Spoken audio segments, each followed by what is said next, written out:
नमस्कार, मैं हूं श्रीनारायण तिवारी और आप देख रहे हैं नेशनल न्यूज। मुख्यमंत्री उद्धव ठाकरे के अत्यंत करीबी परिवहन मंत्री अनिल परब का कष्ट कम होता नजर नहीं आ रहा है। ईडी ऑफिस में उन्हें मंगलवार को 11 बजे जाना था। वहां न जाकर के उन्होंने बहाना लिया कि उनके सरकारी कार्यक्रम पहले से तय थे, इसलिए परिवहन अपने मंत्रालय के कार्यक्रम के लिए वो वहां नहीं आ सकते। उन्होंने अपना वकील भेज करके 14 दिन का समय मांगा है कि उनको जो भी हो 14 दिन बाद टाइम दें और हाजिर होंगे। उनका 14 दिन तक डिपार्टमेंट के काम में व्यस्त रहेगा। प्री शेड्यूल्ड कार्यक्रम की वजह से वो आज नहीं पहुंच पाए और आगे भी पहुंचेंगे तो 14 दिन के बाद ही पहुंचेंगे। वकील ने अपना लॉजिक दिया, ईडी ने अभी तक उसका कोई स्पष्ट जवाब नहीं दिया है। वो ईडी डिपार्टमेंट के थ्रू नोटिस लेना देना वो चलता रहेगा। यह संकट तो जो था ही। इस बीच महामहिम राज्यपाल ने उनके खिलाफ लोकायुक्त जांच का आदेश दे दिया है। भ्रष्टाचार का आरोप है। महाराष्ट्र सरकार या कोई भी सरकार राज्य की वो राज्यपाल के अधीन, राज्यपाल के आदेश से, राज्यपाल के बिहाफ ऑफ उनकी तरफ से सत्ता संभालती है। राज्यपाल को लगा कि जो आरोप लगे हैं उन आरोपों में तथ्य हैं, दम है, उन्होंने जांच का आदेश दे दिया है। लोकायुक्त जांच शुरू हो जाएगा। लोकायुक्त जांच होगी तो निश्चित है कि परब के कष्ट बढ़ेंगे ही। ईडी से थोड़ा उन्हें जो राहत उनके वकील ने दिलवा दी है, इसे राहत तो नहीं कह सकते, आज का कल पर ढकेला वो दिख रहा था। वो अब लोकायुक्त कब का टाइम देंगे, लोकायुक्त टाइम देंगे कि नहीं देंगे, जांच कब शुरू करेंगे, तत्काल करेंगे, यह अभी तय होना बाकी है। लेकिन निश्चित है कि परब पर संकट बढ़ रहा है। परब कई मामलों में फंसे हुए हैं। परब चर्चा में सबसे अधिक कब आए? सचिन वाजे केस में अंबानी के घर के सामने जो विस्फोटक सामग्री मिली थी, जो विस्फोटक रखने का काम आतंकवादियों का होता है, देश के दुश्मनों को होता है, वो एक उद्योगपति, अंतरराष्ट्रीय स्तर के उद्योगपति मुकेश अंबानी के घर के सामने वो जिलेटिन रॉड रखा। उस रॉड के प्रकरण में ही अनिल देशमुख तत्कालीन गृह मंत्री और अनिल परब परिवहन मंत्री दोनों का नाम आया था। इतना ही नहीं, सचिन वाजे तो जेल में हैं, अभी उनकी बाईपास सर्जरी हो सकती हो जाए, वो काफ़ी बीमार भी हो गए हैं जेल में उसी जिलेटिन कांड में। अब उसके ही चक्कर में अनिल परब फंस गए हैं। अनिल परब का अभी ईडी से राहत मिले नहीं मिले एक अलग जांच का मामला है। वहां तो आतंकवादी गतिविधि का मामला था। देश तोड़ने वाले लोग ही बम विस्फोट करते हैं। मुंबई में आकर बाहरी ताकतें बम विस्फोट करती हैं, करने की योजना बना सकती हैं। यहाँ मुंबई पुलिस ही अपने लोगों को मारने के लिए योजना बनाई, षड्यंत्र रची। यह बात उजागर हो गई है, जो कि केवल भारत में नहीं विश्व में महाराष्ट्र पुलिस की बदनामी हुई, महाराष्ट्र सरकार की बदनामी हुई है। अलग बात है, इजराइल की एजेंसी सुरक्षा में अंबानी परिवार की लगी थी। मुंबई पुलिस जितनी भी चालाकी दिखाई अपने प्रमाण मिटाने का, उससे कई गुना आगे बढ़ करके उन लोगों ने प्रमाण रखा था। जहां जहां मुंबई पुलिस के कैमरे लगे थे उन्हें वो सब मिटा दिए। जहां जहां अंबानी की ओर से खुले कैमरे लगे थे उनको भी दबाव डालकर, चूंकि पुलिस इन्वॉल्व थी, वो भी मिटाने का प्रयास किया गया। लेकिन इजराइल सुरक्षा एजेंसी को काफी पहले, इस कांड के 6 महीने पहले भनक लग गई थी। उस एजेंसी ने भारत सरकार को भी सूचित कर दिया था, क्योंकि भारत सरकार के मार्फत ही वो आए थे। भले अंबानी पेमेंट कर रहा हो, लेकिन विदेशी शक्ति देश में बिना गवर्नमेंट ऑफ इंडिया की परमिशन के कुछ भी गतिविधि नहीं चला सकती, कुछ भी काम नहीं कर सकती, सुरक्षा के मामले में तो कदापि हाथ नहीं डाल सकती। तो भारत सरकार को सूचित किए थे, वो एजेंसी सूचित की थी। इसलिए भारत सरकार ने उन्हें बता दिया था कि कैसी व्यवस्था करनी है करो, अगर पुलिस ही शामिल है तो स्वतंत्र रूप से व्यवस्था करो। इसीलिए वो केंद्रीय सुरक्षा भी उनको दी गई थी अंबानी परिवार को, प्लस तो इजराइल की एजेंसी थी ही। तो इजराइल की एजेंसी ने अपने स्तर पर छुपे कैमरे काफी दूर दूर तक लगा रखे थे। अंबानी के घर के पास ही नहीं, आसपास जहां से भी कोई आतंकी गतिविधि हो सकती है वहां छुपे कैमरे लगाए थे। उनमें सब कुछ पकड़ लिया गया, सब कैद हो गया। और ये राजे जिस तरह से चाह रहे थे हमारे राजे लोग, वो नहीं हो पाया, अटक गए, फंस गए, बुरी तरह से फंस गए अनिल परब। सचिन वाजे जो है गिरफ्तार होने के बाद एनआईए कोर्ट को बताया है कुछ मामले जो ऑन रिकॉर्ड है। उसमें भी अनिल परब का नाम है। सचिन वाजे पर कई तरह के संकट आए हैं, सचिन वाजे पर संकट आए, मर्डर केस में फंस गया वो, इसी मामले को छुपाने के लिए जिस गाड़ी यूज किया था उसकी हत्या करवा दिया, खुद कर दिया, जो भी है उसमें मर्डर केस में अंदर है। उसका अब बच पाना, बाहर निकल पाना मुश्किल है, असंभव है, वो जेल में ही मरेगा, ये निश्चित हो गया है। इसी चक्कर प्रदीप शर्मा भी आ गए हैं, वो भी इसके गुरु थे, तो सचिन वाजे गुरु थे, वो भी फंस गए हैं। अनिल देशमुख गृह मंत्री थे, वो भी षड्यंत्र शामिल बताए गए थे, वो भी फंस गए हैं, सीबीआई जांच में ही फंसे हुए हैं, ईडी जांच भी चल रही है, इस मामले के कारण एनआईए जांच भी हो रही है, तो वो भी फंसे हुए हैं। तो अब इसमें अनिल परब का भी उतना ही फंसता हुआ अनिल परब भी उतने ही दिख रहे हैं। सचिन वाजे ने जुलाई 2020 में पत्र देकर कोर्ट को बताया था कि इन्होंने हफ्ता वसूलने के लिए बाकायदे उनको प्रेरित किया था, उनको आदेश दिया था। वो आदेश क्या था? SBUT BMC की एजेंसी, उसकी जांच चल रही है। BMC के अंदर वो उनके लोग शामिल हैं, उसमें मुस्लिम लोग हैं कुछ, तो जांच चल रही है। उस जांच में जिन लोगों का नाम है उनको पकड़ लो, पैसे वाले लोग हैं, पकड़ के लाओ और हर एक से 50-50 करोड़ लो। मतलब कितने 100 करोड़ लेना था, यह सचिन वाजे को तय करना था। ये NIA कोर्ट को दे दिया है उन्होंने, NIA कोर्ट के रिकॉर्ड पर है, इसकी जांच CBI कर रही है। यहाँ पैसा शामिल है, हवाला के हिसाब से ईडी भी जांच कर रही है। BMC के कुछ ब्लैक लिस्टेड ठेकेदार थे, बड़ी संख्या में उन्हें ब्लैकलिस्ट कर देकर 50 से अधिक बड़े बड़े ठेकेदार थे, करोड़ों के ठेके लेते थे। अब उनकी जांच भी इसके पास थी, वाजे के पास थी। तो अनिल परब ने वाजे को बुला के कहा कि उन ठेकेदारों से प्रत्येक ठेकेदार 2-2 करोड़ रुपए वसूलो, वो लाके दो।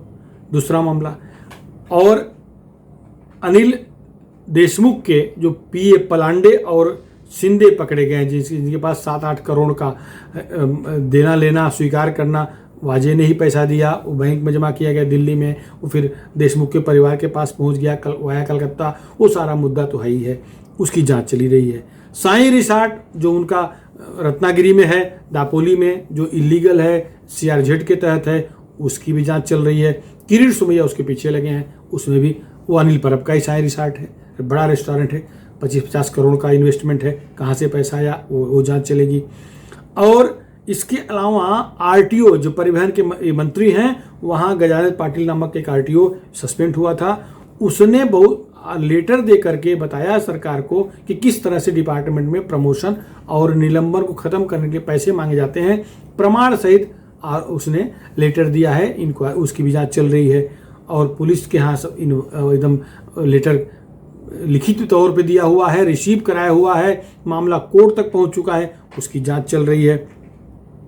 ट्रांसफर पोस्टिंग में बड़े पैमाने पर घोटाले हुए हैं, इसके भी आरोप लगे थे, इसकी भी जांच चल रही है, इसमें भी अनिल परब फंसते दिख रहे हैं। इस तरह से अनिल परब इतने घोटालों में फंसे हुए हैं कि उनका अब क्लीन चिट उनको मिलना लगभग असंभव दिख रहा है। लोकायुक्त जांच होगी, ईडी का थोड़े दिन टरका भी ले जाएंगे, लोकायुक्त जांच को तो नहीं रोक पाएंगे, जांच शुरू हो जाएगी। ईडी की जांच आज नहीं कल होनी है। अब अनिल परब जो तुरंत टारगेट पे आ गए हैं, वो कारण भी जान लीजिए आप, आपको पता होगा। केंद्रीय मंत्री नारायण राणे जन आशीर्वाद यात्रा करने आए थे, प्रधानमंत्री नरेंद्र मोदी के आदेश पे आए थे, 7 दिन की यात्रा चली, उनकी यात्रा को कोकन में ही उन्होंने ब्रेक कर दिया। उन्होंने एक बयान दे दिया था मुख्यमंत्री के खिलाफ, उनका बयान अनुचित है, नहीं देना चाहिए था। जिस शब्द का उन्होंने उपयोग किया वो कदापि उचित नहीं था, लेकिन जिस तरह से उनके हाथ में खाने की प्लेट है, वो बीमार आदमी हैं, 69 ईयर ओल्ड मंत्री हैं, केंद्रीय मंत्री हैं, कैबिनेट मंत्री हैं, उन्हें PSI इंस्पेक्टर अरेस्ट करता है जैसे आतंकवादी पकड़ा हो, जैसे चोर पकड़ा हो, जैसे क्रिमिनल कोई पकड़ा हो, ऐसे पकड़ती है। वीडियो सामने है, और उसमें वो इंस्पेक्टर भी कहता है कि मुझे ऊपर से दबाव है। ऊपर से दबाव का मामला तो तब तक क्लियर नहीं हो रहा था, इसी बीच परब का वीडियो बाहर आ गया, जिसमें वो पुलिस वालों को आदेश दे रहे हैं कि शक्ति प्रयोग करो, उठाओ ले जाओ बंद करो, यह बाहर आ गया। अब परब का ये आदेश देना परिवहन का काम नहीं था, गृह मंत्री दूसरा कोई है, गृह मंत्री दिलीप वलसे पाटिल हैं, वो राष्ट्रवादी कांग्रेस पार्टी के मंत्री हैं। गृह मंत्रालय शिवसेना के पास भी नहीं है। परब शिवसेना प्रमुख उद्धव ठाकरे के राइट हैंड है, अत्यंत करीबी हैं, विधानसभा की कार्रवाई में जब भी कोई सरकार की तरफ से उत्तर देना होता था जिसमें अपेक्षित है उत्तर सीएम का, तो ये उत्तर दिया करते थे। वाजे को संभालने का काम असेंबली के फ्लोर पर यही परब करते थे। तो अंत बाजे गया, खैर बाजे इनको फंसा भी दिया है, वो अलग बात है। और अब कोकन में जिस तरह से राणे को गिरफ्तार करवाए हैं, तब से ये चर्चा में और बन गए थे। उस एक दिन के लिए हीरो बने थे, लेकिन अब इनके पीछे जो ईडी की जांच, सीबीआई की जांच, एनआईए की भी जांच होगी। कारण ये कि वो जिलेटिन मामले से भी जुड़ा मामला है और उसमें माफ़ी नहीं है। एनआईए स्वतंत्र एजेंसी है, बहुत ही शक्तिशाली एजेंसी है, उसको किसी भी अन्य प्रमुखों से परमिशन लेने की आवश्यकता नहीं होती। राज्य सरकार को कोई अधिकार नहीं उस पर कोई अपना कुछ दिखा सके, कोई अंकुश लगा सके, वो स्वतंत्र एजेंसी है। तो इस तरह से अब इनके दिन खराब आ रहे हैं। अब आपकी जानकारी के शिवसेना की भावना गौली, शिवसेना की सांसद भावना गौली विदर्भ की बड़ी नेता हैं, 5 बार लगातार एमपी रही हैं। उनके यहाँ ईडी की जांच छापे पड़े, उनके 5 ठिकानों पर छापे पड़े।